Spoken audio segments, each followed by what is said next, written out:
Welcome to Kaizen Time, part of the Blood, Sweat, and Business podcast, where we provide constant improvement to businesses through timely, actionable financial solutions. Do you want answers to your financial questions? Email us at bsp@kaizencpas.com. I'm your host, Mark Valesky. Now let's get started. Welcome to another episode of Kaizen Time. I'm joined by Clay Hamlin, a partner here at the firm. Clay, how are you doing? I'm doing fine. Thanks, Mark. Thanks for asking. You bet. How are you? I'm doing quite well. Cool. I do have a question, though, because obviously you've dealt with tons of businesses over decades now, right?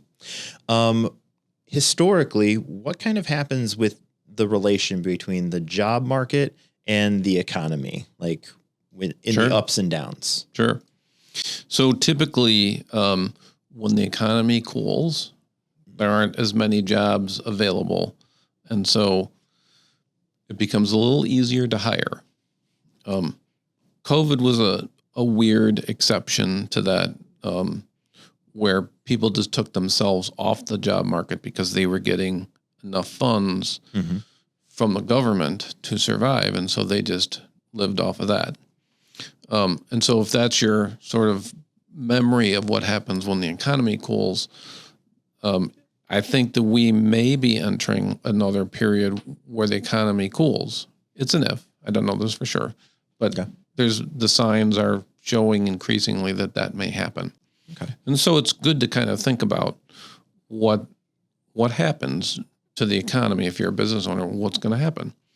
And I want to pause you because the people who are old enough to remember 2008 and 2009 probably remember it very well, of what it's like. And some of the things we're going to talk about shouldn't be a surprise to anyone. When the economy goes down, it's all of a sudden harder. The amount of jobs available are down.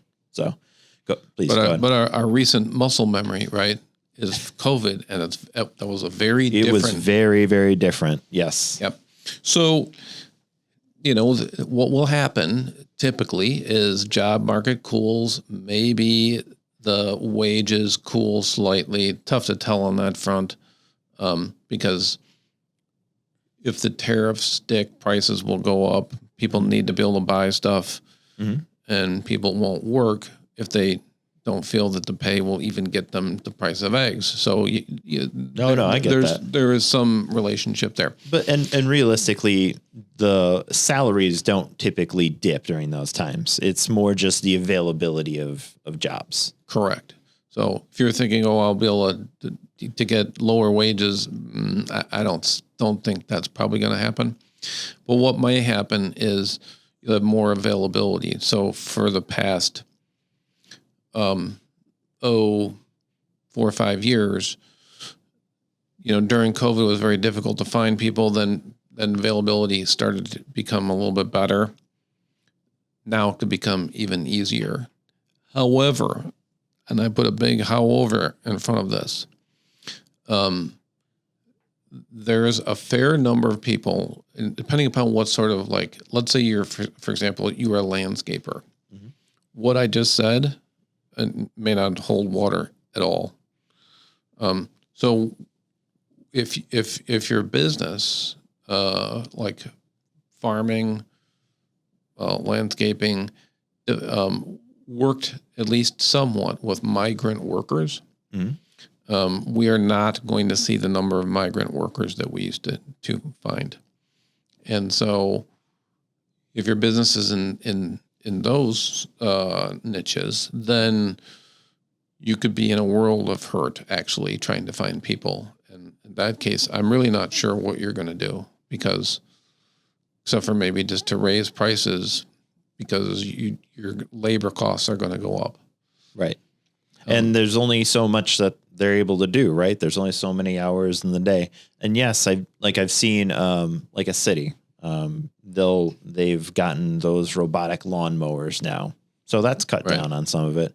But still, that's only part of their work. They're still trimming. They're still cleaning up all this brush, and that still requires physical human hands to do. Yeah. So it's going to be weird, I think. In some businesses, I think we're going to see a very much tightening if you deal with migrant workers. And if you don't, I think you'll see a loosening where they're there are more people looking for jobs than there are jobs. And maybe some of those, the people who weren't in businesses where migrant workers were involved, may move into those areas where migrant workers once were. Okay. We'll have to see, how it all plays out. But I could see that being a scenario. One industry that seems to get beat up pretty hard in any type of situation is restaurants. Have you seen that too? Yes. I mean, restaurant business has always been difficult. I mean, it's very difficult to predict your labor pool. On the flip side, we do see some restaurants doing fairly well, simply because during COVID they got some money to make some renovations, do things like that.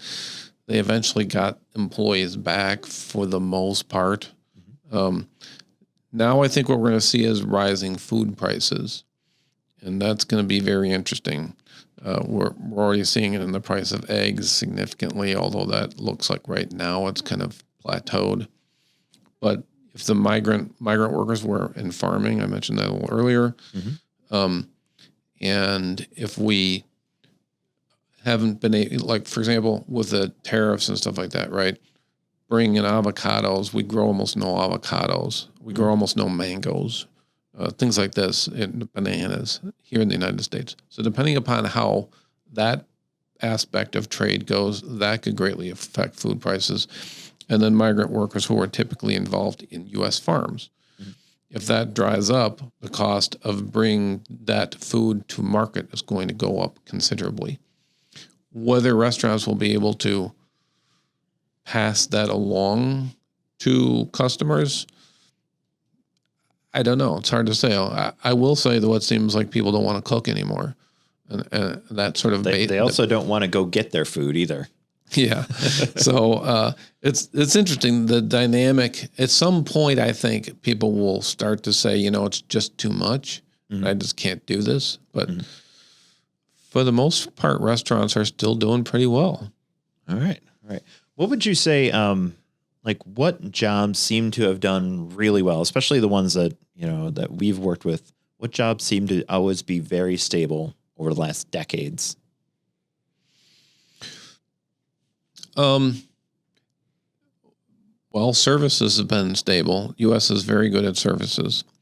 If you had a good manufacturing company, there aren't many of them, but there are some. Those have also done quite well. So services can be anything from the trades to professional services to, like I said, the manufacturing seems to have done pretty well.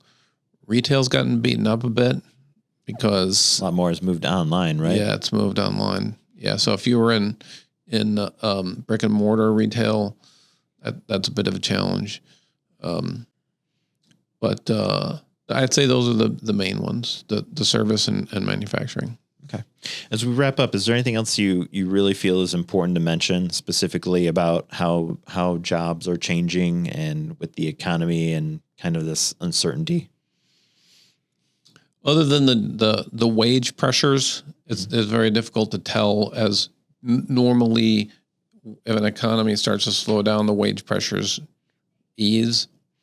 But if prices go up a lot, if we get inflation, it's like pulling a rubber band in two different directions at the same time. Something might just eventually snap. I don't know what's going to snap though. So that's going to be, I think, over the next year, that'll be the interesting thing, is what pulls harder, what's going to happen. What's eventually going to break, right? Right. Or will it break? Yeah. Right. Yeah. Thank you, Clay. Yeah. Thanks, Mark. You've been listening to Kaizen Time, part of the Blood, Sweat, and Business podcast. If you like what you heard, subscribe and leave a 5-star review. This podcast has been brought to you by Kaizen CPAs Plus Advisors, providing advisory and accounting services to help you grow your business. Learn more at kaizencpas.com or email us at bsb@kaizencpas.com.